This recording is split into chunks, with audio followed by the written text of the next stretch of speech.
예, 오늘은 원룸 관련해서 이 종합방송으로 이 영상 하나로 올해는 이제 더 이상 원룸 관련해서는 방송을 안 할 것 같습니다. 안 한다기보다는 못 할 것 같습니다. 왜냐면 뭐 제 지역 기준으로 신축 공급 계획도 없거니와 어떤 새로운 매물들이 나오면 모르겠는데 상당히 정체돼 있고 공급도 안 되고 있는 상황이에요. 오늘은 한 5가지 정도 제목으로 약간 뭐 뒤죽박죽 될 수도 있고 겹치는 부분도 있는데 이 5가지 정도로 정리를 한번 해보겠습니다.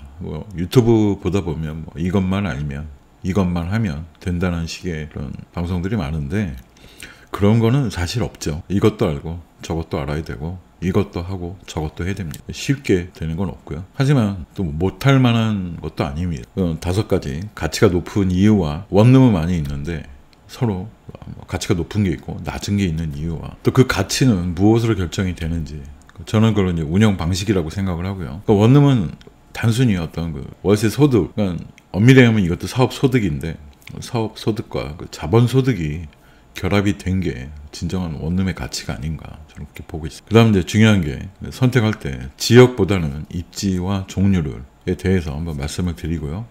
또 이 원룸 건물의 투자 금액이 높을 수밖에 없는 이유, 또 높은 게 좋을 수밖에 없는 이유에 대해서 한번 간략하게 설명을 하도록 하겠습니다. 먼저 이 가치 차이. 그러니까 여러분들이 원룸에 관심이 있어서 여기저기 다니시다 보면 막연히 외관이 화려하고 또 깨끗하고 이런 거 중요하게 생각하시는 분들도 있지만 지역에 원룸이 있는 분포도나 수요나 이런 거를 여러분들이 한 번에 알기는 정말 어렵습니다. 그래서 한 번에 보고 알 수 있다라는 거는 그건 사실 저는 불가능하다고 보고요.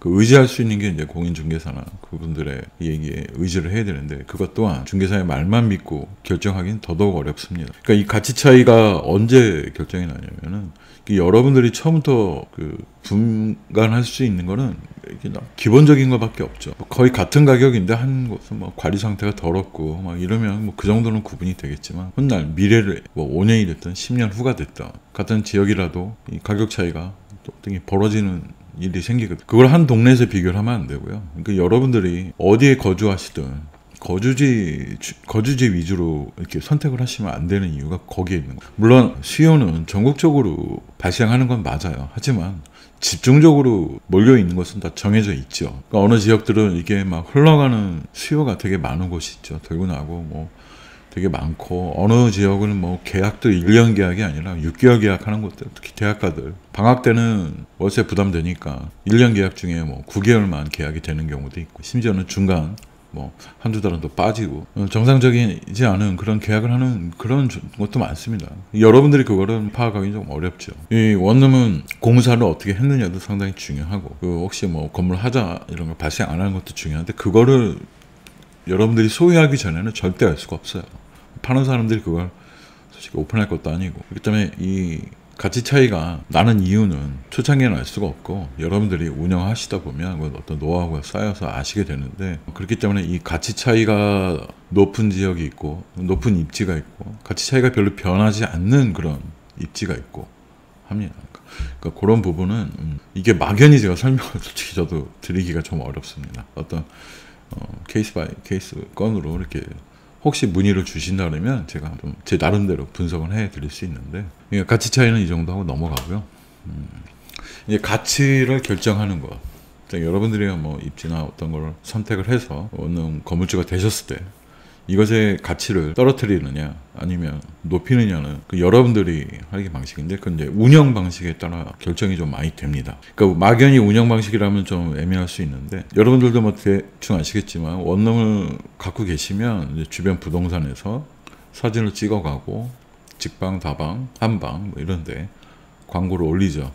비용을 공인중개사들이 다 대고 어떻게 보면 공인중개사들에게 어필을 하는 것도 중요할 수가 있겠지만 부동산들의 니즈를 좀 만족시켜 주는 것도 필요해요. 내 원룸은 왜 한 개만 계약하는 부동산도 있겠지만 여러 번 계약하는 부동산도 있을 것입니다. 하지만 이제 빈방이 나왔을 때 새로 계약을 시켰는데 손님이 이것저것 요구를 해요.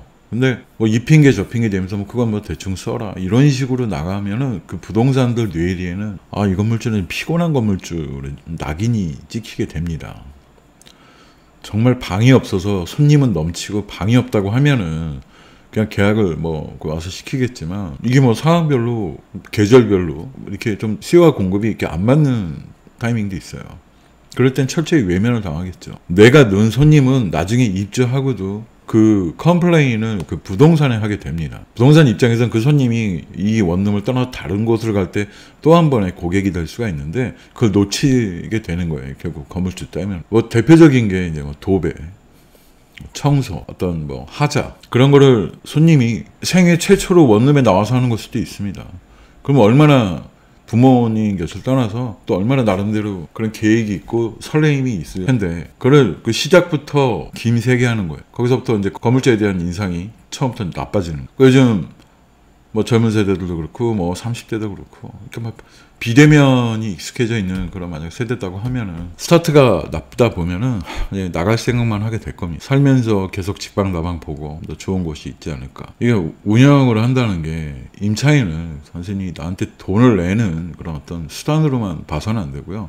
내가 이 사람에게 필요한 재화를 공급해주고 그 사람에게 그만한 돈을 가치를 받는 그런 주고받고 하는 입장인데 살면서도 그 애매한 경우가 있어요. 애매한 게 뭐냐면 이게 사용하다 망가진 건지 부주의로 망가진 건지. 그러니까 뭐 처음부터 가령 싱크대 및 문짝이라든지 이거는 자꾸 열었다 닫았다 하면은 그 경적 부분이 떨어지는 경우가 많습니다. 그때 떨어지다 보면 나사만 조인다고 되지도 않아요.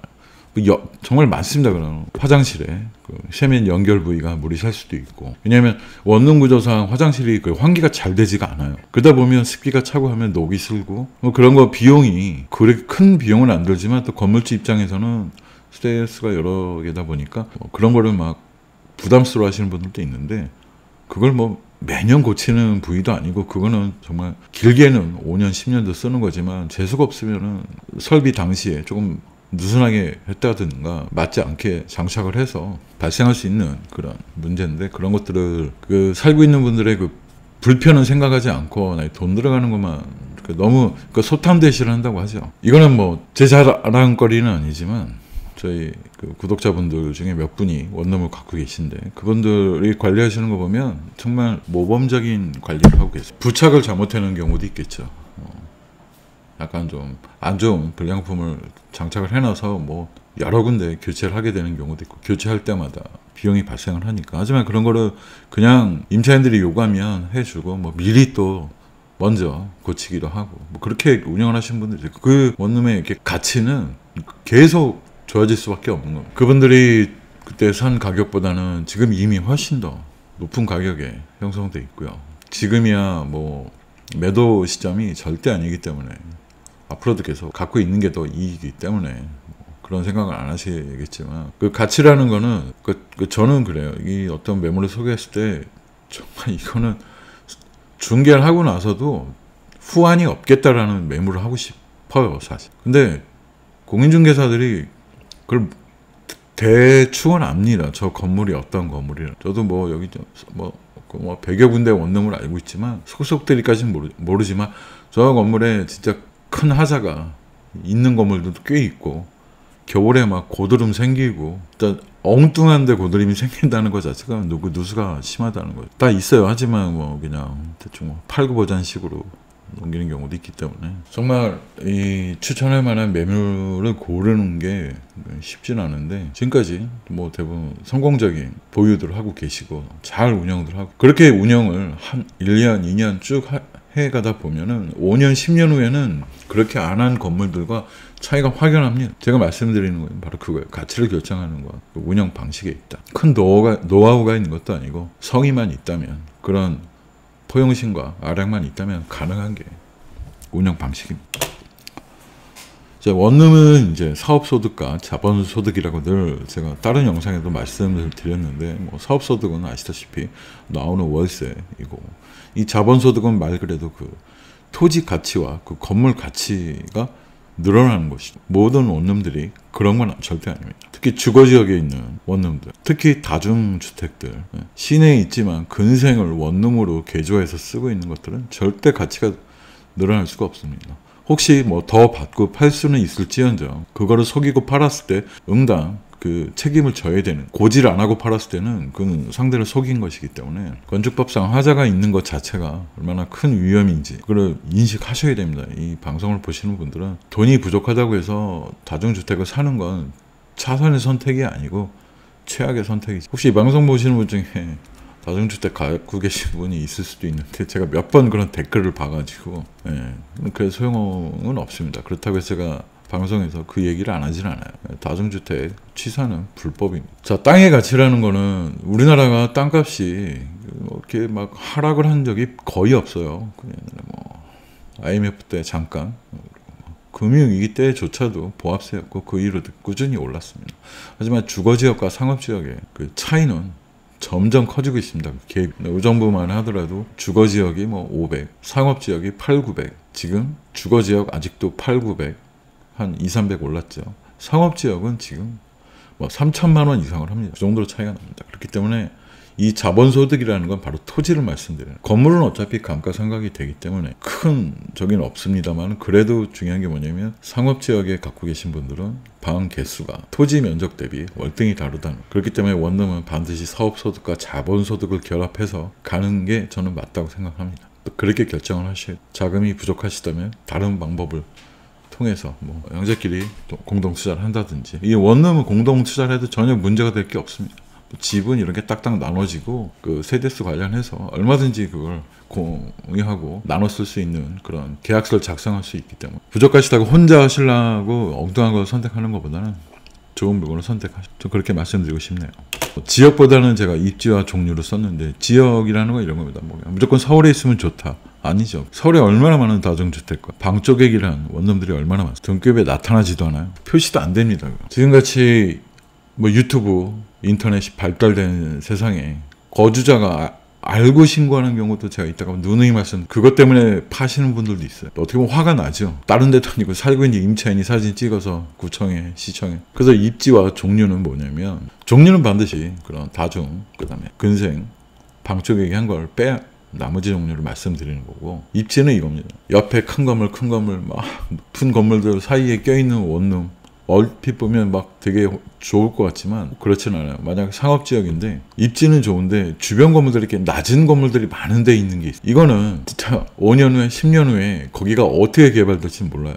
상업지역이기 때문에 그 가치가 정말 크게 뜁니다. 작은 일례를 들어서 제가 아시는 그 건축하시는 분인데, 그분은 원룸을 2개 빼고 나머지는 다 파셨고 건축하는 대로 지금 2개는 갖고 계세요. 이제 나이가 있으셔서. 근데 그 주변에 원룸 한 500평 정도 작업을 하는데 원룸 2개가 있고 나머지는 2층, 1층 뒤에는 뭐 주택들이 있는 그런 상업지역에 입지하고 있었습니다. 그분이 원룸으로만 팔았을 때는 뭐 한 40억 정도에 팔 수 있는 크기였는데 거기가 그렇게 개발이 되다 보니 그분이 처음에 부른 가격이 60억이었고 나중에 최종적으로 부른 게 이제 90억 불렀. 물론 세금도 많이 내야 됩니다. 그렇게 됐을 경우. 근데 그래도 그냥 그 원룸 가치로 팔 때보다는 거의 2배 이상을 받을 수 있는 그런 입지면 정말 금상첨화겠죠. 그 옆에 뭐 초고층 빌딩들이 쫙 둘러싸고 있는 곳보다는 그렇게 좀 약간 상업적인데도 좀 낙후돼 있는 곳 원룸들이 좋아요. 그 분명히 나중에 효자 노릇합니다. 그런데 갖고 계시다 그러면 섣불리 파시는 거 아니에요. 충분히 시간을 갖고 기다려 보십시오. 얼마나 좋습니까? 그동안에 월세가 따박따박 나오고 아무리 금리가 올랐다고 하더라도 그걸 커버하고도 남는 돈으로 생활이 영유가 가능한데, 자, 오늘 내용의 핵심은 입지와 종류입니다. 여러분들이 아무리 깨끗한 건물을 고른다고 하더라도 그 입지가 그게 좋지 않다면 입지 중엔 이런 것도 있어요. 원룸 사시는 분들은 뭐 밥만 시켜다 먹고 그러지는 않습니다. 외출도 할 수도 있고 뭐 마시러 나갈 수도 있습니다. 또 주말에 심심하면 뭐 다이소나 아트박스 주변에 뭐 커피숍, 또 공연이 조금 걸어서 금방 나가면 뭐 공연도 하는 거리가 있고 이렇다 그러면은 뭐 정말 좋겠죠. 뭐 혼밥도 요즘은 팬데믹이 풀렸기 때문에 뭐 혼밥으로 식당에 들릴 수도 있고 뭐 배달비 비싸니까 그냥 5분 10분 내에 뭐 쇼핑할 수 있는 몰들이 있고, 뭐 이렇게 말로도 말씀을 드리면 막 되게 어려울 것 같지만 이런 데가 의외로 또 굉장히 많습니다. 여러분들이 못 보고 못 찾아서 그렇지, 찾으려고 그러면 여러분들의 그 피와 같은 돈 수억, 10억 이상을 투자를 하는데 이 정도 노력은 하셔야죠. 입지와 종류 중에 이 입지는 그거고 종류는 제가 아까 말씀드린 대로 제대로 된 뭐 외관이 막 번지를 하기보다는 제대로 된 종류의 원룸을 골라야 돼. 가끔 그 댓글에 보니까 그런 게 있어요. 좋은데 왜 파냐. 제가 누누이 말씀드렸죠. 돈이 필요하면 파는 겁니다. 그러면 뭐 대한민국 강남 4구에 있는 아파트는 팔리지 말았어야 됩니다. 그래서 돈 필요하면 팔고 나서 후회하고, 건축업자들도 후회하는 분들 많아요. 제가 있는 건물에 부동산 위에가 원룸 건물인데 그거 10년 전에 팔았을 때랑 지금이랑 차이가 2배가 넘습니다. 지금 가치가. 그리고 또 뭐 샀다가 나이가 많으셔서 상속 문제 때문에 처분하시는 분들도 있는데, 뭐 이유가 어쨌든 간에 파는 이유 때문에 의심을 한다는 것 자체가 저는 좀 이해가 안 가더라고요. 그리고 이제 원룸의 그 앞으로 미래 가치를 보면 요즘 이제 공유 오피스텔 많이 나오죠. 공유 오피스. 어떤 사무실을 임대해서 혼자 쓰기는 부담이 되니까 뭐 조그만 공간과 회의실을 같이 공유해서 이렇게 쓰는 공유 오피스는 뭐 그나마 뭐 성공할 확률이 좀 높아 보입니다. 하지만 공유 주방, 공유 거실, 제가 봤을 때 이거는 우리나라 사람들하고 맞지가 않아요. 사실 제일 힘든 게 사람 대면하는 건데, 거기를 뭐 초등학교 동창들이, 중학교 동창들이 모여서 하는 것도 아니고 생판 모르는 타 지역 사람들, 처음 보는 사람들과 주방을 공유한다? 분명 짜증나는 일 발생합니다. 누군가는 안 치울 것이고 남의 물건 손 댈 것이고, 일부 서울의 일부 지역에서 그렇게 하는 데가 있어요. 층별 주방을 설치하고. 사실 다중주택이 그렇게 해야 되는 건데, 공유 주방을 층마다 설치해야 되는 게 다중주택이에요. 근데 요즘은 서울에도 요즘 원룸이 좀 부족하고 하니까 그런 식으로 공유 주방, 공유 거실을 해서 방에서는 잠만 자고 화장실 정도만 쓰고 주방이나 이런 걸 이제 공유 주방에서 쓰고 하는데, 월세가 월등히 싸지도 않아요. 지금 일시적인 어떤 유행일 수는 있지만 그 한국 사람 정서에 맞지도 않고, 요즘 젊은 세대들 충분히 거기서 분란의 소지가 있고 다툼의 소지가 생긴 그런 여지가 충분합니다. 그렇기 때문에 저는 별로 그렇게 오래 갈 것 같지는 않다고 생각을 합니다. 이제 제 마지막에 이제 이 투자 금액이 높을 수밖에 없는 이유, 제가 말씀드리는 건 모든 원룸이 그렇다는 게 아니고 정말 좋은 원룸은 투자 금액이 높을 수밖에 없어요. 땅 가치가 틀리죠. 그러니까 여러분들이 만약에 원룸에 관심이 있다고 하면 형제 자매랑 같이 모아서 하는 한이 있더라도 좋은 매물들을 선택하시라니. 전세 끼고 나머지 월세 보증금 끼고 대출 끼고 내 돈 3억 5억으로 인수할 수 있다. 지금같이 만약에 전세 수요가 없을 때는 어떡할 겁니까? 요즘 전세 수요가 없어요. 이런 게 계속 루틴이 반복이 될 거란 말이죠. 그리고 내 있는 거 올인을 했는데 더 이상 대출도 안 나올 텐데, 그걸 마련할 수 있는 분들이라고는 상관없겠지만, 최소한도 내가 투자한 수 있는 금액이 10억이다, 15억이다 이 정도 되신다고 하면, 제가 늘 방송에서 말씀드리는 생활형 숙박시설이나 주차장이 있고 엘리베이터 있고 30세대, 40세대 이렇게 된 것들을 가져가시는 게, 이게 이제 방송이 길어질까봐 자세히 더 말씀을 못 드리겠지만 그런 생각을 하죠. 2, 3억 정도로 인수해서 나는 한 나중에 2억만 더 받고 팔면 되지 않겠냐. 그렇지 않습니다. 그 이하로 팔리는 경우도 많아요. 그리고 입지 좋고 이런 매물들은 지금 월세도 올라가고 있어요. 제가 아시는 분들도 처음에 인수했을 때보다 방 하나 5만 원씩 올랐어요. 그럼 만약 40개면 200만 원입니다. 한 달에 200만 원. 그 1년, 웬만한 아르바이트 1년치 정도 되지 않나요, 요즘? 그러니까 가치가 높다라는 건 원룸의 월세 금액도 오른다는 얘기. 그만큼 수요가 많고 수요가 뒷받침되기 때문에.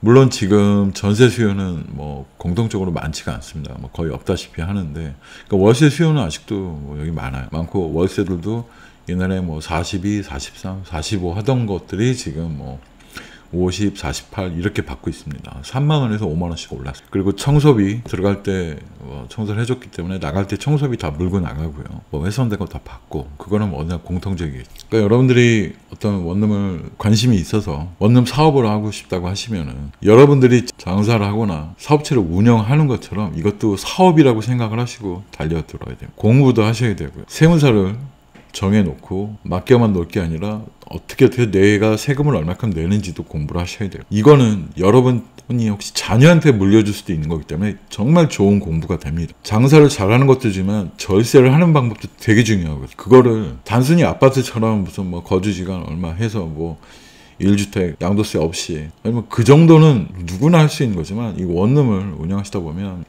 소방부터 세무까지, 설비, 도배, 여러 분야에 대해서 여러분들이 나중에 지식이 쌓입니다. 그러다가 건축업을 하신 분도 있어요. 원룸 운영하시다. 지금은 뭐가 됐든 알려고 노력을 하고 배워야 하는 그런 시대가, 그렇지 않으면 시대에 뒤떨어질 수밖에 없어요. 경기가 안 좋다 보니까 다시 집으로 들어가는 수요도 있어요.